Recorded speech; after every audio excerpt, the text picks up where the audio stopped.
പിന്നെ seed ക്യാമ്പസിന്റെ main advantage ആയിട്ട് എനിക്ക് തോന്നുന്നില്ലെങ്കിൽ ഇതിന്റെ ഹെഡിലുള്ള വർക്കർക്ക് നല്ല കോർപ്പറേറ്റ് ഫീൽഡിൽ നല്ല എക്സ്പീരിയൻസിലുള്ള ആളാണ്.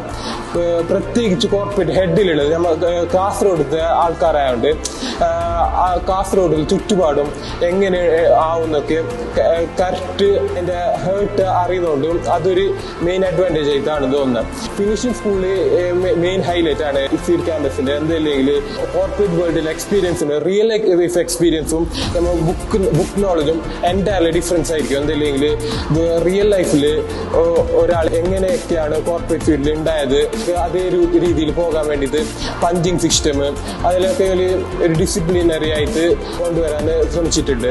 പിന്നെ AI-നെ കുറിച്ചും ChatGPT-നെ കുറിച്ചും ലിങ്ക്ഡിനെ കുറിച്ചും ഒക്കെ നല്ല ബ്രീഫായിട്ട് ഗൂഗിൾ ഷീറ്റ് സ്പ്രെഡ് ഇതൊക്കെ നല്ല ബ്രീഫായിട്ട് നോളജ് പ്രൊവൈഡ് ആക്കുന്നുണ്ട്. പിന്നെ സെമിനാർസ് എടുക്കുന്ന എന്ന് വെച്ചാൽ ചൊല്ലുണ്ട് എന്തെങ്കിലും സ്വയം പഠിക്കുന്നതായിട്ടല്ല മറ്റുള്ളവർക്ക് പറഞ്ഞു കൊടുത്താൽ കുറച്ചും കൂടി ബെറ്റർ ആയിട്ട് നോളജ് ഇമ്പ്രൂവ് ആകാൻ പറ്റുമെന്ന്.